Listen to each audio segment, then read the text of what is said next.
Good morning to all my friends and family, and welcome to this episode of Jim's 5 a.m. Club. It's a beautiful, beautiful balmy morning here in Sydney town.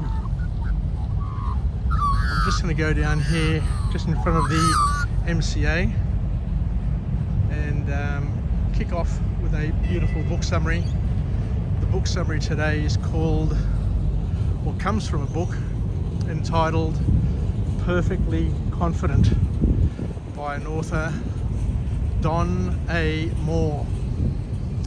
So let me just go over here to the MCA because I can see the lights glistening on this little structure, this little sculpture out the front, and it will allow me to have a nice little backdrop for today's vlog.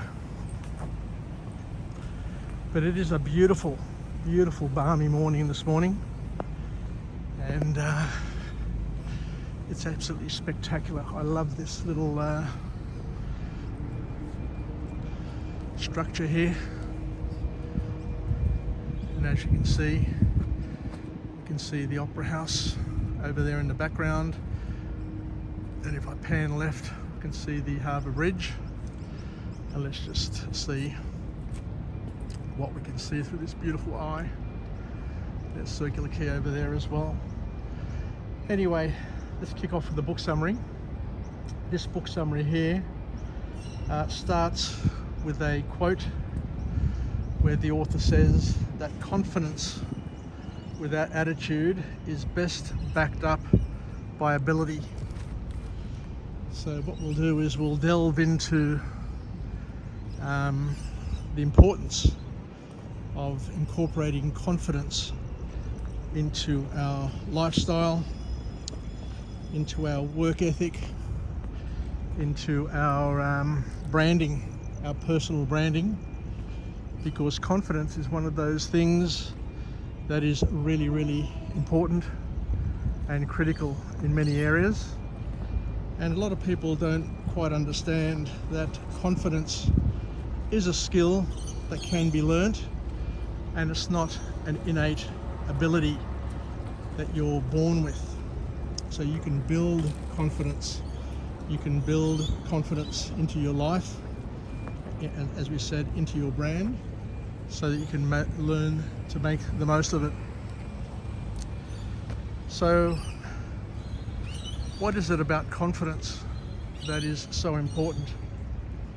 I guess the thing that draws me to certain people, a lot of my friends, a lot of the people who I really enjoy keeping company with, is that they come across confidently.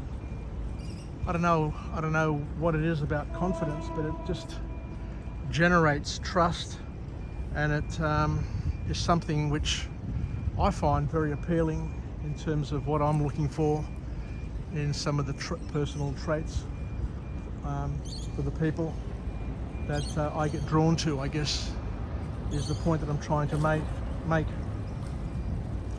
And confidence is a feeling. It's a feeling. It's a way that the person feels about themselves, which basically transcends and expresses itself in a way, and it shows to the outside world that person's self-worth, and I guess the way they feel. So what we're saying here is that if you don't feel good about yourself and put on a show, that it will be seen from afar. You can't bluff confidence, or you can't bluff genuine confidence. We've seen it in the past where people put on an act pretending that they are a master, or that they know certain things, but once you scratch the surface, you find that they're a mile wide and a millimetre deep, and you can see that they're a fraud, they're a fake, and that once again impacts your trust, impacts your ability to work with these people, because you know that they're all show and no go. So trust is one of those important things that you certainly need in your professional life. If you want people to be able to work with you, to come, use and trust your product or service, you need to be confident. You need to exude that level of confidence in order to attract the right custom and to be able to leverage your product, your skills and everything that you represent, and package it up with the things that help you make a living, I guess is one way of seeing it. So the first formal point to come out of this book is an important one, and it's a really interesting one, that too much confidence can be harmful to you and may delay your success. So if you're too cocky, if you're too confident, and as we said, if that confidence isn't backed up by ability, then people will catch on very, very quickly, and you may lose an important aspect of your reputation, especially from a professional perspective. So we need to be measured, I guess, is the important point, measured in our confidence. And just like the three bears, the important lesson to come out of this book is that you need to learn how to apply the right amount of confidence. Not too much, not too little, so that you're not overselling yourself and you're not underselling yourself. An important point and something worth considering. And I guess it comes with time. You learn through your mistakes, and we've all been young and overconfident to the point where people see us as arrogant. You don't want to, I guess what the author's saying is, you don't want to portray an over-exuberance in your confidence, because people may take it as being arrogant and then not wanting to work with you, just being put off by your aloofness and your sense or over sense of personal importance. So learning how to use the right amount of confidence is critical, because it's critical to be able to form connections, seize opportunity, and basically fit in.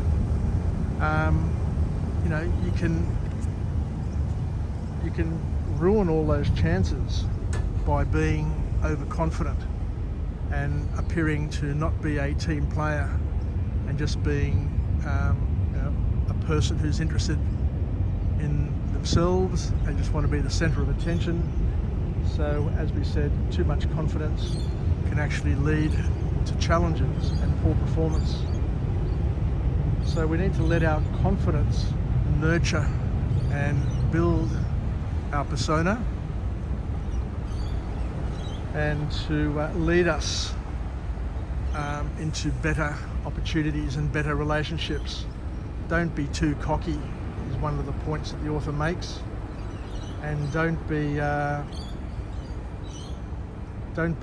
too cocky, or don't be the person who annoys people with their confidence. So a measured level of confidence is probably the best way to go, because at the end of the day, you need to work with people, you need to work through people.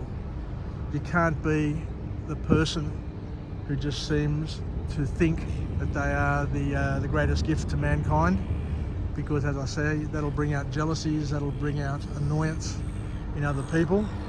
So learn to measure, to be measured in your confidence. So the second point to come out of this book from this author is where they say that you need to be able to see things for what they are and stop playing too many scenarios in your head, and by taking this approach, your life will get smoother. One of the problems that a lot of people have is they tend to overthink the situations. They play scenarios over and over in their heads, and it can create anxiety, and it can change the outcome of your relationship and your interactions with other people, because you could come across awkward because you're constantly playing out these scenarios, and people can read you. People can read your body language and see what your anxieties are and what you're thinking just by the way you're behaving in your head, should I say. So the author then goes on to say there that life can get smoother if you're more relaxed, but we need to get to the point where we, as we said before, we need the right amount of confidence, and underconfidence is another issue, another problem, which is just as bad as being overly confident. So having not enough confidence is a problem as well that needs to be understood and addressed. So we're going to go through waves of being overconfident and underconfident in our lives, whilst we're growing and developing and leading ourselves to the path of being just confident enough to be able to work with people, to fit in, and to not have the social issues which goes with being too confident or not having enough confidence. The thing that the author talks about, and one of the big issues that plagues a lot of people, is, as humans, the author says here, is what we normally do is we tend to underrate what we do, and we tend to overrate what others do. So why is this a problem? Underrating what you do and overrating what other people do. What it does is that by comparing yourself to other people, you may fall into a big trap. And that trap is that we're all at different stages of growth and development. We're all work in progress for most of the time, whereas some people are at a finished product point in their career, in their personal development, in their body sculpturing. Who knows? You know, some people may be losing weight for a special event, they're getting married, or who knows what it is, and they may be at their peak. So you may be comparing yourself to somebody who is at their peak. So we're all at different stages of growth and development. So by comparing yourself to others, you may be causing yourself an issue because it's not the right comparison. You need to be comparing yourself to people who are at a similar point of growth or a similar phase in their lives. So the big lesson, the big call to action from this author is that you need to maybe stop comparing yourself to other people, especially in today's age of social media, where everything you see is just perfect on social media, whereas the reality of that person and their life could be completely different. You know, a person's social media persona could be very, very different to who they are as a person. So as we said, don't compare yourselves to other people. You're better off comparing yourself to yourself, because a lot of people hide their weaknesses. A lot of people are very, very cunning in terms of how they portray themselves. So just be aware of that, and I'm sure that we all understand it anyway. The other thing that the author talks about here is the importance of stopping your forecasting in detail. If you're forecasting in detail and you're a perfectionist, guess what? You're always going to be wired for pain and suffering, because things hardly ever turn out the way you forecast or the way you expect them to turn out. So the author here, in their call to action, says that you're probably better off forecasting things with a range of outcomes rather than an ideal outcome in mind. So being generous to yourself in terms of your forecasting, rather than being very, very detailed and specific, so that you give yourself some leeway to be able to still be happy with the outcome without feeling that you failed, even though the outcome's been a resounding success. So forecasting with a broad range of outcomes is probably a healthier way to look at the world and look at your future, is what the author is suggesting. And the last point to come out of this book is where the author says that we need to back our confidence with skill. You know, you can't, as we said before, you can't bluff.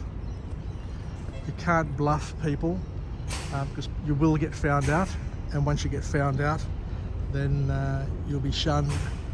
So what you need to do is you need to build skills. You need to master the things in your life that are important to you, and you can do this by using the theory of CANI, constant and never-ending improvement, by making small incremental steps of growth and development. And it needs to be worked. It needs to be worked hard, and you need to build your skills step by step, knowing that with time there will be a compounding effect, and you will improve in leaps and bounds as you keep on growing and developing. So confidence needs to be backed by skills. Anyway, I think I'll leave it there. So thank you very much for joining me on this episode of Jim's 5am Club on this beautiful, balmy Sydney morning. It is absolutely glorious. So I look forward to coming to you again from another place with another message of empowerment. Today's going to be an absolute cracker. It's going to be a hot day by the looks of it. So I wish everybody a happy Wednesday, and we'll chat again. Take care, yasas, and bye for now.